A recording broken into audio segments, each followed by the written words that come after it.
Jubilee Hills బైపోల్కి సంబంధించిన నామినేషన్ల ప్రక్రియ ఇప్పటికే స్టార్ట్ అయింది.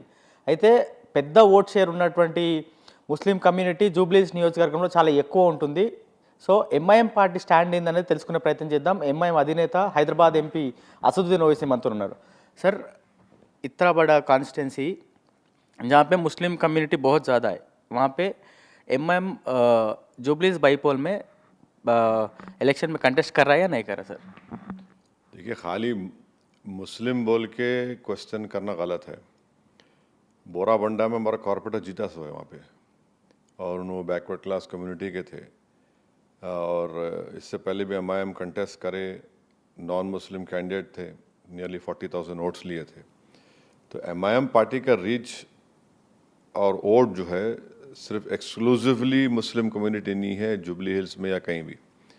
अब रहा सवाल कि जुबली हिल में कंटेस्ट कर रहे नहीं कर रहे, अभी हमारी पार्टी में 1-2 दिन में विद इन 1 और 2 डेज डिसीजन हो जाएगा। पूरे हमारे जितने भी जिम्मेदार लोग हैं उन सब से बात करके ये फैसला लेंगे। सर, ये जुबली हिल्स कॉन्स्टिट्यूंसी में 2 डिवीजन्स आपके अंडर में, मतलब आपका कॉर्पोरेटर जीता, एर्रागड्डा एक, शेखपेट एक, हाँ, और कांग्रेस के 2 है, बीजेपी के 2 कॉर्पोरेटर्स है। ये कम्युनिटी देखे तो आप दूसरे पार्टी को, मतलब कांग्रेस को सपोर्ट दे रहे बोल के बाहर कुछ रूमर्स चल रहे, नहीं एमआईएम अगर कंटेस्ट करे तो सिचुएशन कैसा रहता समझ रहे सर? अभी तो डिसीजन नहीं हुआ है। जब डिसीजन हो जाएगा, क्योंकि टाइम बहुत कम है नॉमिनेशन के लिए भी, तो विद इन 1 और 2 डेज हो जाएगा। डिसीजन लिए बाद से ही इस क्वेश्चन का जवाब दे सकता हूँ मैं। सर, अभी थोड़ी देर पहले बीजेपी के स्टेट चीफ और गोशामहल एमएलए भी, अगर असदुद्दीन ओवैसी के कैंडिडेट कई को नहीं ठहरा रहे, किशन रेड्डी के पास आंसर है बोल के बोल रहे वो लोग। गोशामहल का एमएलए बीजेपी ज्वाइन कर लिया क्या उन्होंने, या बीजेपी एक्सेप्ट कर लिया उनको? उन्होंने तो फेमस है पूरा एंटी कॉन्स्टिट्यूशन, एंटी पूरा हेट स्पीच देने के लिए। अब मेरे पार्टी का डिसीजन मेरा रहेगा, उनके पास क्या आंसर है, क्या क्वेश्चन है, वो उन्होंने जाने।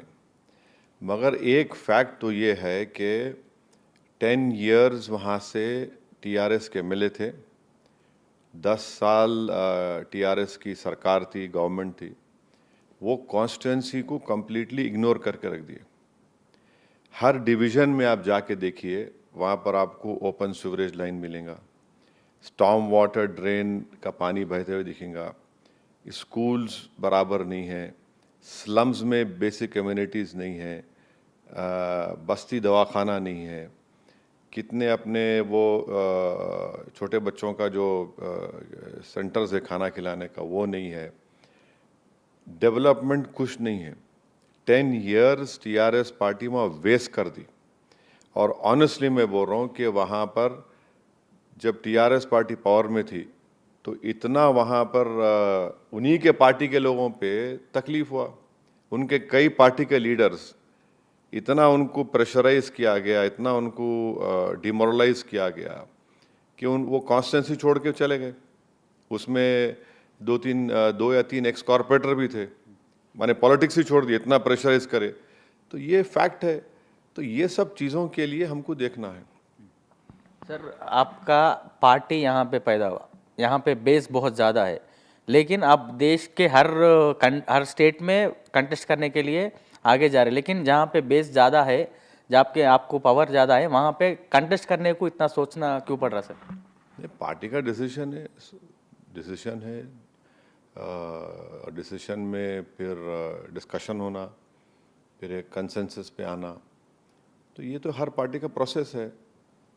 ऐसा नहीं है कि मैं अकेला हूँ, सबको जिम्मेदार लोग हैं, सबसे बात करने का है, बात हो जाएंगी। आजकल में तो एक राउंड डिस्कशन हो गया और एक राउंड करना है, उसके बाद हम लोग डिसाइड कर लेंगे। जहाँ तक पार्टी एक्सपेंशन का है तो नेचुरल है, हर पॉलिटिकल पार्टी चाहती कि अपना उनका स्प्रेड हो, उनकी पार्टी स्ट्रेंथन हो, तो नॉर्मल है, ऐसा कोई नई बात नहीं है। सर, अब हैदराबाद में मतलब जुबलीस कॉन्स्टिट्यूंसी थोड़ा इम्पोर्टेंट, बहुत बड़े लोग ज़्यादा रहते, गरीबा भी बहुत ज़्यादा रहते वहाँ पे।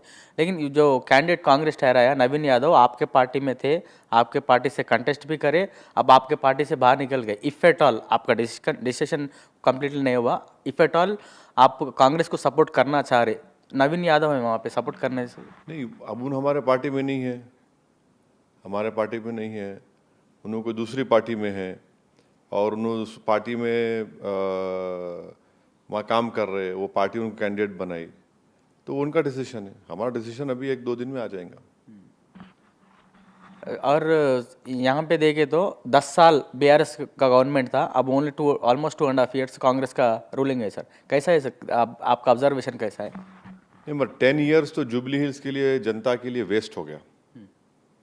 वहाँ पे गवर्नमेंट में रह के भी चीफ मिनिस्टर उनका, म्यूनसिपल एडमिनिस्ट्रेशन मिनिस्टर उनका, मगर उन्होंने जुबली हिल्स को डेवलप नहीं कर सके।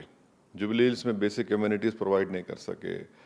वाटर का प्रॉब्लम है, वाटर स्टैग्नेशन का प्रॉब्लम है, सीवरेज लाइंस की नई ज़रूरत है। अपना एरागड्डा में इतना बड़ा हॉस्पिटल का लैंड है, उसको यूटिलाइज कर सकते थे, टेमरिस के स्कूल्स खोल सकते थे।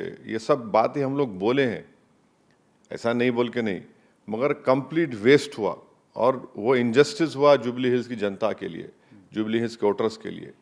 तो ये हमारे लिए है। अब हम तो ये देख रहे हैं कि कैसा जुबली हिल को डेवलप करना। आप सही बोल रहे हैं, उसमें एक स्लम्स भी है, बहुत बड़े लोग भी है, फिर नॉर्मल अपर मिडिल क्लास भी है, वेरियस बैकवर्ड क्लास के लोग हैं, दलित है, मुस्लिम है, अपर कास्ट कम्युनिटी के लोग हैं। तो ये सब चीज़ें हैं। पर जुबली एज अ कॉन्स्टिट्यूंसी अगर आप देखेंगे ना, तो जिस तरह से एक रूलिंग पार्टी में रहते हुए जो डेवलपमेंट होना था, वो डेवलपमेंट बीआरएस पार्टी नहीं कर सकी। दूसरी बात यह है कि लास्ट पार्लियामेंट इलेक्शन में आप देखेंगे कि नियरली कितना 35% के करीब टीआरएस का आउट था 23 असेंबली इलेक्शन में। वो कोलैप्स हो गया पूरा। बीजेपी के 8 एमपी जीत गए यहाँ पे। मैंने टीआरएस का आउट 34-35 से 15% पे आ गया विद इन 6 मंथ्स। वो भी हमारे लिए एक हमारे थिंकिंग में है, वो भी चीज़ है कि सडनली टीआरएस बीआरएस का आउट इतना गिर गया कि बीजेपी के 8 एमपी जीत गया और इनका एक भी नहीं जीता। तो ये भी हमारे पार्टी में डिस्कशन है इस बारे में भी, तो इसके बारे में हम सामने रख कर डिसाइड करेंगे। सर, आप ये आंसर देने के बाद, सुनने के बाद एक क्वेश्चन रेज होता बहुत जने को, दूसरे स्टेट्स में बीजेपी को पॉजिटिव होने के लिए असदुद्दीन ओवैसी एक कैंडिडेट को ठहराए थे, लेकिन यहाँ जहाँ पे अब हैदराबाद में कांग्रेस को कैसा सपोर्ट कर सकते, एक क्वेश्चन। और एक क्वेश्चन, कौन से साइड है एक्चुअली, एक तरफ बीजेपी की दिखता, एक तरफ कांग्रेस दिखता, या नहीं तो जो सत्ता में है उनके साथ में रहते। ऐसा है ना, अब किसके आंखों में प्रॉब्लम रहा तो उन्हें उसको लाल दिखता या उसको काला दिखता। अब उसके आंखों का इलाज तो मैं नहीं कर सकता, तो उन्हें नंबर लगा रहा है नक्की। हमारे को जो दिख रहा हम बोल रहे हैं आपको, वो क्या है? वाइस प्रेसिडेंट का इलेक्शन हुआ, मैं एक ही एमपी हूं, किसको वोट दिया? मैं किसको वोट दिया बोलो आप? जस्टिस सुदर्शन रेड्डी साहब को दिए, उन्होंने इंडिया अलायंस के कैंडिडेट थे। बावजूद इसके कि कांग्रेस के हाई कमांड का कोई आदमी नहीं बात करा मेरे से। लास्ट 5 इयर्स पहले मैडम सोनिया गांधी डायरेक्ट मेरे को फोन कर रहे थे। उस वक्त भी मैं कांग्रेस को अपोज कर रहा था, जब मैं टीआरएस को सपोर्ट कर रहा था। मैडम सोनिया गांधी बात करके बोले, I want you to support. मैं बोला, yes madam, I will support. Do you want me to send a candidate? बोला, no madam, it is good enough, he is Mahatma Gandhi is grandson. तो ये मेरा पॉलिसी कंसिस्टेंट रहा। सेकेंडली, बीजेपी नरेंद्र मोदी 3 मरतबा prime minister बने, 2014, 2019, 2024। कितने पार्लियामेंट की सीट हम लड़े बोलो आप, जिससे बीजेपी को, चलिए मान लो वो जो बोल रहे एलिगेशन लगा रहे, उसमें सच्चाई क्या है बताओ आप? अच्छा, तेलंगाना में 1 सीट लड़ा मैं, 8 कैसे जीत गए बीजेपी भाई बोलो आप? मैं जिम्मेदार हूं क्या? हाँ, सिकंदराबाद बीजेपी जीत गई, चिवड़ला बीजेपी जीत गई। तो ये उनको क्वेश्चन करना है, उनको सेल्फ इंट्रोस्पेक्शन करना है। टीआरएस का वोट 6 महीने में 35 से 15% पे आ गया। कैसा आया? मेरी वजह से आया क्या? मैं तो कोई मैजिशियन तो नहीं हूं। मैं अपनी पार्टी को एक्सपैंड कर रहा हूं।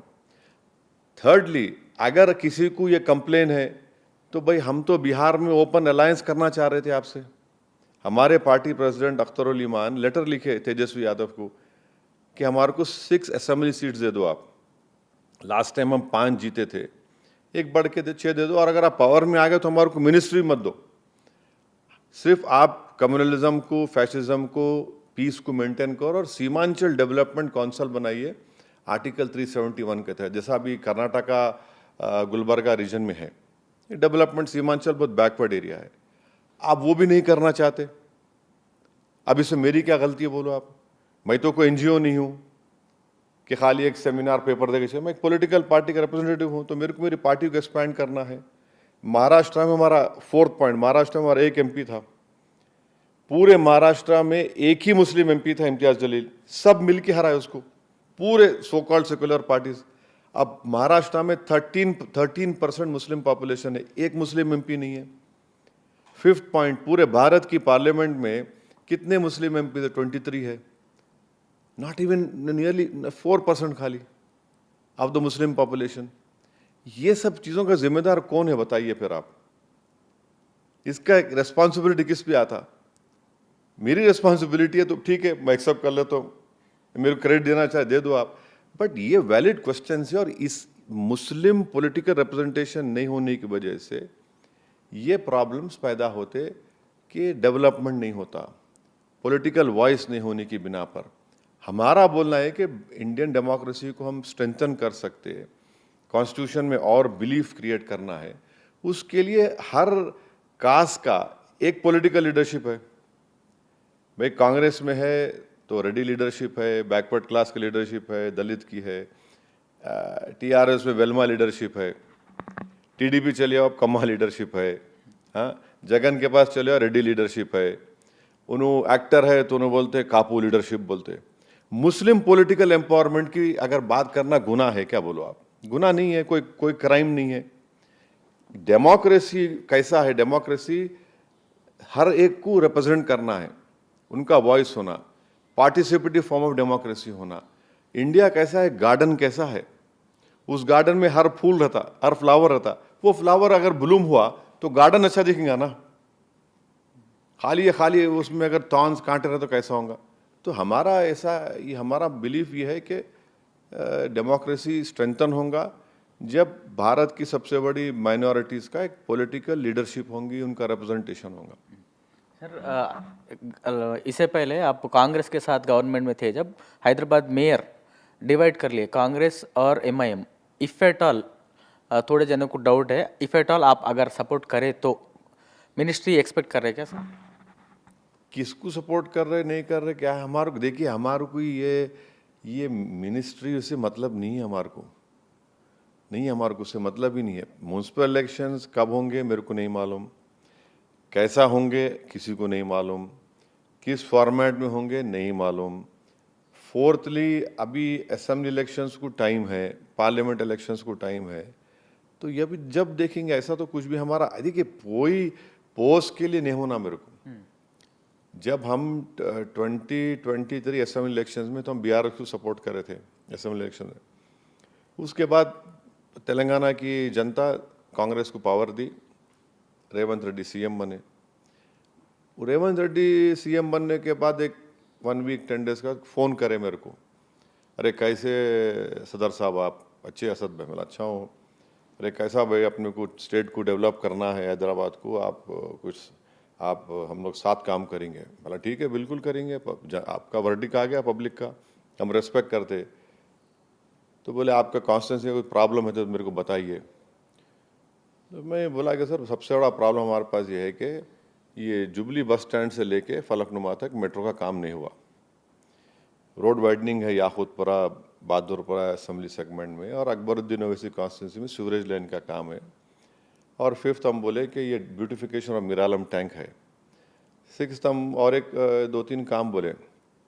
हमारे असेंबली कारवान के कि वहाँ पे डेवलप होना, मेरे को भिजा दो आप बोले, मैं लेटर लेके भिजा दिया इसी। 5 दिन के बाद मेरे को फ़ोन करके बोल रहे मैं जियो इशू कर दिया, मैं देख लो आप। फिर आके फाउंडेशन स्टोन डाले फलकनुमा करने सीएम। मैं थोड़ा सरप्राइज हुआ, अरे भाई हम इतना बिटर कैंपेन करे, थोड़ा पर्सनल भी हो गया था लास्ट में, आप देखे होंगे। तो हम बोले ठीक है, वेरी गुड। हम बोले आप हम भी रेसिप्रोकेट करेंगे डेवलपमेंट के लिए, तेलंगाना को पीसफुल, हैदराबाद और तेलंगाना के प्रोग्रेस के लिए हम बराबर साथ देंगे। तो ये हम बोले देखे, तो अभी चलेंगे, अभी देखेंगे। इससे पहले आप बीआरएस को सपोर्ट करें, उनके साथ चले ना सर, इतना ही प्रोएक्टिव रिस्पांस उनके से नहीं आया है क्या? ये काम नहीं हुआ था, जितने मैं काम बता रहा हूँ ये काम नहीं हुआ। मेट्रो का काम नहीं हुआ, रोड वाइडनिंग का काम नहीं हुआ, अकबरुद्दीन ओवैसी कॉन्स्टिट्यूंसी में सीवरेज लाइन का काम नहीं हुआ, अपने ये काम शुरू हुआ था, खाली फाउंडेशन स्टोन डाले, काम नहीं शुरू हुआ। ये चारमीनार बस स्टैंड कने एक पार्किंग लॉट का, फिर सरदार महल में एक उसको रेनोवेट करने का, खाली फाउंडेशन डाले, काम नहीं हुआ। फिर आपके चौक मार्केट का डेवलपमेंट का पैसे नहीं दिए, खाली फाउंडेशन स्टोन डाल दिए। कारवान में सूरज लाइन का काम शुरू हुआ था, मगर ये इतना जो काम जरूर थे। अब मिरालम टैंक का ब्रिज का सीएम सैंक्शन करे, इतना बड़ा ब्रिज आ रहा ऊपर, वो उसका पूरा वो ये काम नहीं हुआ। लेकिन एसआरडीपी वर्क्स आपके पार्लियामेंट में बहुत ज़्यादा हुए ना सर? एसआरडीपी के वर्क्स इसलिए कि हम लोग, आपकी याद होगा जब फ्लड्स आए थे 2020 में, उससे पहले मैं क्रेडिट दूंगा अकबरुद्दीन ओवैसी को कि उनमें वो विजन था, उन्होंने पूरा पीछे पड़ के वो मुर्गी नाले को बड़ा करे उन्होंने। फिर जब उससे थोड़ा बहुत डिस्ट्रक्शन कम हुआ, मगर ये हमारे बहादुरपुरा कॉन्स्टिट्यूंसी में ये जो हाशिमाबाद का नाला था, जो 2 चेरुओं से आता, उसको फिर हमारे याकूतपुरा में ये काम हमको कराना पड़ा। आज भी एक सेगमेंट बाकी है याकूतपुरे में, उसको हमारे को बड़ा करने का है। तो हम लोग बहुत प्रोएक्टिवली करा है। आप देखो सबसे ज़्यादा हम लोग ही पीछे पड़ के उसका इस्तेमाल करें।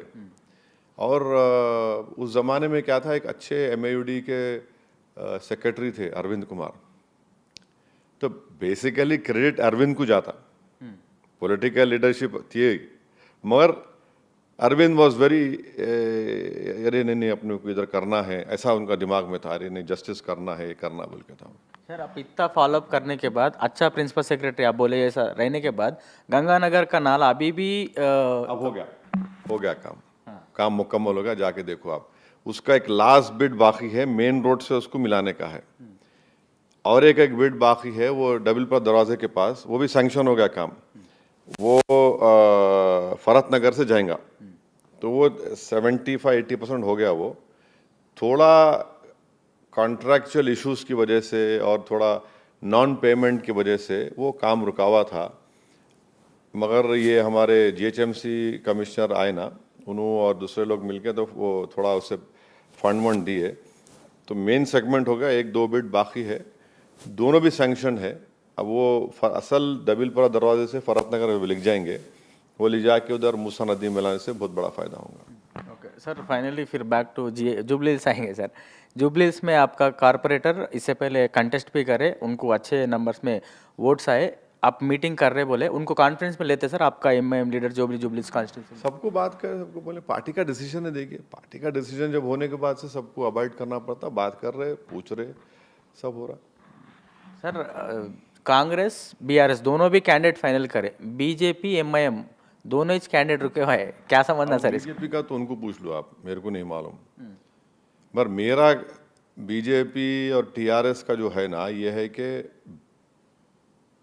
असेंबली इलेक्शंस में जो वोट बीआरएस का ने था, वो पार्लियामेंट इलेक्शन में कैसा गिर गया भाई, 35 to 15% पे आ गया वो, 20% ड्रॉप, और बीजेपी को 8 सीट मिले।